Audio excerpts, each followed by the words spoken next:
नमस्कार। मैं डॉक्टर कंचन सिन्हा घाटशिला कॉलेज के इतिहास विभाग में कार्यरत हूँ। आज मैं यूजी सेमेस्टर 5 के बच्चों के लिए इलेक्टिव कोर्स DSC 2 के अंतर्गत रानी लक्ष्मीबाई या झांसी की रानी के बारे में के बारे में बताने जा रही हूँ। तो आइए रानी लक्ष्मीबाई के बारे में हम लोग जानें। वैसे तो इतिहास के सभी बच्चे प्रायः लक्ष्मीबाई के बारे में थोड़ा बहुत जानते ही हैं, लेकिन आइए आज हम लोग विस्तार से उनके बारे में जानेंगे।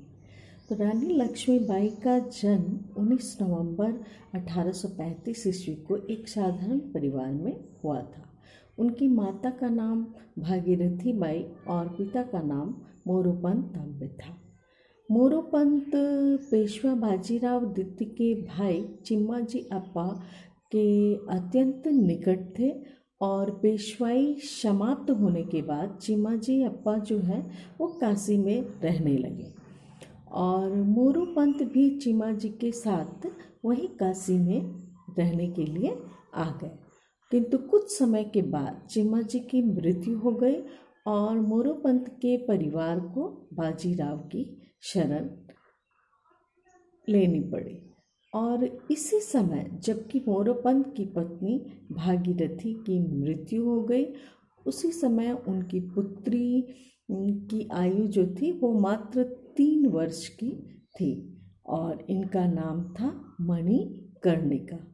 प्यार से लोग उनको मनु बुलाते थे और बाजीराव भी मनु को बहुत प्यार करते थे और उसे छबीली कहकर पुकारते थे।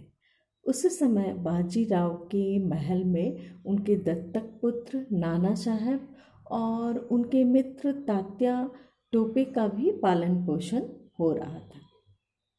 अतः मनु का बचपन नाना साहब और तात्या टोपे के साथ ही बीता और इसी कारण मनु ने घोड़े की सवारी, तैरना, अस्त्र शस्त्र का प्रयोग करना अच्छी तरह सीख लिया था।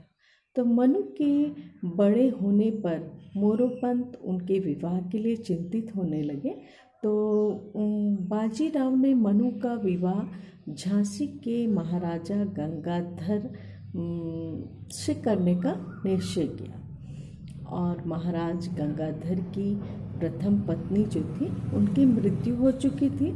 तो इस प्रकार बाजीराव के प्रयत्नों से मनु महाराज गंगाधर की पत्नी बन गई और महारानी लक्ष्मीबाई कहलाने लगी।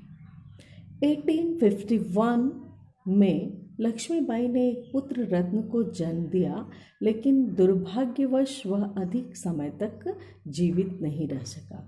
उसकी मृत्यु से गंगाधर को बहुत आघात पहुंचा और वे बीमार पड़ गए। उनकी बीमारी बढ़ती चली गई और उनके बचने की उम्मीद नहीं रही। अतः उन्होंने अपने एक रिश्तेदार वासुदेव राव के पुत्र आनंद राव को गोद ले लिया और इसकी विधिवत सूचना डलहौजी को दे दी। तो डलहौजी को एक पत्र के द्वारा उन्होंने बताया, वो इस तरह था कि मेरी मृत्यु के साथ मेरे परिवार का अंत ना हो, इसलिए मैंने कंपनी सरकार और मुझसे जो संधि हुई थी उसकी दूसरी धारा के अनुसार आनंद राव नामक बालक को गोद ले लिया है और इनका नाम दामोदर राव रखा गया है। यह लड़का मेरे ही कुटुंब का है और मेरे रिश्ते में नाती लगता है। अगर मैं इस बीमारी से ठीक नहीं हुआ तो जब तक मेरी पत्नी जीवित है और तब तक उसी राज्य की स्वामी तथा इस पुत्र की माता का दर्जा दिया जाए, माता माना जाए, राज्य का शासन उसी के हाथों में रहे। तो ऐसा पत्र उन्होंने डलहौजी को लिखकर अपनी जो ये विधिवत सूचना पुत्र को गोद लेने की बता दी। और मृत्यु इस पत्र को लिखने के बाद कुछ समय बाद ही गंगाधर की 1853 में मृत्यु हो जाती है। और मृत्यु के बाद लॉर्ड डलहौजी जो है वो दामोदर राव को गंगाधर का उत्तराधिकारी मानने से तैयार नहीं होता, मतलब मानने से इनकार कर लेता है। 7 मार्च 1857 को झांसी को अंग्रेजों के साम्राज्य का एक अंग जो है वो घोषित कर दिया गया। महारानी के लिए 5,000 रुपया वार्षिक कर निर्धारित कर दी गई। रानी लक्ष्मीबाई ने लॉर्ड डलहौजी के निर्णय के विरुद्ध ईस्ट इंडिया कंपनी के डायरेक्टरों से अपील की। इस अपील में लिखा था कि लॉर्ड डलहौजी ने अन्यायपूर्वक झांसी को अपने राज्य में मिला लिया है, जो वास्तव में दत्तक पुत्र को मिलना चाहिए। गवर्नर जनरल का कहना है कि अंग्रेजों ने ही कृपापूर्वक झांसी का राज्य गंगाधर को दिया था, परंतु यह नितांत झूठ है और झांसी का राज्य हमें अंग्रेजों से नहीं वरन हमारे पूर्वजों ने पेशवा के लिए जो कार्य कर रहे थे उसके बदले में दिया गया था। अतः इस राज्य को अपने राज्य में मिला लेने का अंग्रेजों का कोई अधिकार नहीं है, ऐसा अपील उन्होंने लिखा। किंतु रानी लक्ष्मीबाई के समस्त प्रयास जो हैं वो बेकार हो गए। झांसी पर अधिकार करने के अतिरिक्त अंग्रेजों ने रानी लक्ष्मीबाई के समक्ष अनेक समस्याएं खड़ी कर दी। अतः झांसी की सेना में असंतोष की भावनाएं जन्म लेने लगी। 7 जून 1857 में अंततः झांसी में विद्रोह हो गया और अंग्रेजों को क्रांतिकारियों के समक्ष आत्मसमर्पण करना पड़ा। इस प्रकार झांसी पर पुनः रानी लक्ष्मीबाई का आधिपत्य हो गया और लगभग 10 माह तक वह शांतिपूर्वक वहाँ शासन करती रही। मार्च 1858 में अंग्रेजी सेनापति जनरल ह्यूरोज झांसी के समीप पहुँचे और रानी लक्ष्मीबाई को आत्मसमर्पण कर देने के लिए आदेश दिया। रानी ने इसे ठुकराते हुए रण क्षेत्र में मिलने का संदेश भेज दिया और तत्काल झांसी के किले की सुरक्षा की व्यवस्था को उसने सुदृढ़ किया।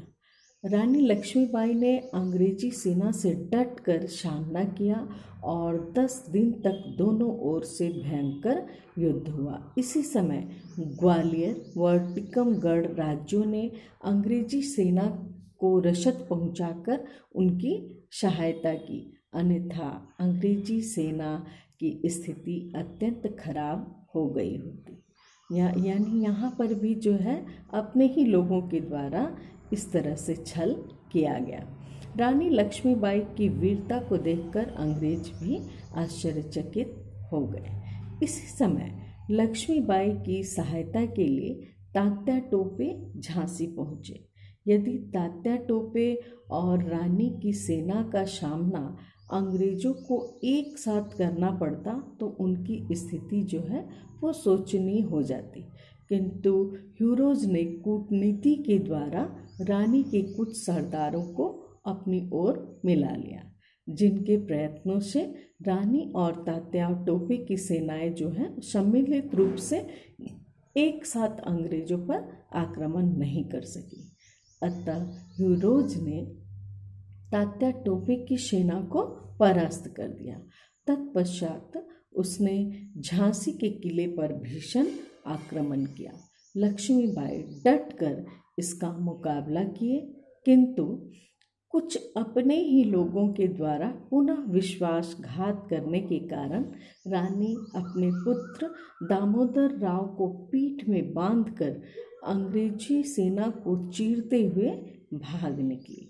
रानी का पीछा करने का कार्य जो है वो लेफ्टिनेंट डॉकर ने उसे किया और उनको घेर लिया, किंतु रानी डॉकर को घायल करके सुरक्षित कालपी पहुंच गई। इसी मध्य झांसी के किले पर अंग्रेजों ने अधिकार कर लिया और कुछ समय पश्चात रानी लक्ष्मीबाई का सामना जो है स्मिथ की सेना से हुआ और इसमें रानी ने असाधारण वीरता का परिचय दिया, परंतु उनकी छोटी सी सेना शक्तिशाली अंग्रेजी सेना के समक्ष टिक नहीं सकी और इसलिए उनको जो है भागना पड़ा। और किंतु एक नाले के सामने जाकर उनका घोड़ा जो है वो रुक गया और इससे पहले कि वो नाला पार करने का प्रयत्न करती उन्हें गोली लगी तथा उसी समय तलवार का एक वार भी उनके सिर पर लगा, जिससे उस वीरांगना की मृत्यु तत्काल ही हो गई। और भारतीय इतिहास में वह काला दिवस जो था वो 18 जून 1858 ईस्वी का दिन था। तो यह दिन जो था ये बहुत ही खराब था भारतीयों के लिए। उस समय रानी जो थी वो पुरुषों के भेष में थी, अतः उनके मरने के 3 दिन के बाद, लगभग 3 दिन के बाद जो है वो अंग्रेज़ों को उनके मरने का खबर मिलता है और इसी बीच उनके रानी के सहयोगियों के द्वारा उनका अंतिम संस्कार कर दिया जाता है। तो इस प्रकार देश की रक्षा के लिए वो अपने प्राणों की आहुति दे दी और उनकी वीरता का सम्मान जो है वो अंग्रेज भी करते थे। उनकी मृत्यु की जानकारी होने के बाद स्वयं ह्यूरोज ने कहा था कि विद्रोहियों में अगर कोई जवां मर्द था तो वो थी झांसी की रानी। तो वैसी वीरांगना को हम लोग शत शत नमन करते हैं। तो उनके बारे में जो ये प्रचलित है वो खूब लड़ी मर्दानी, वो तो झांसी वाली रानी थी।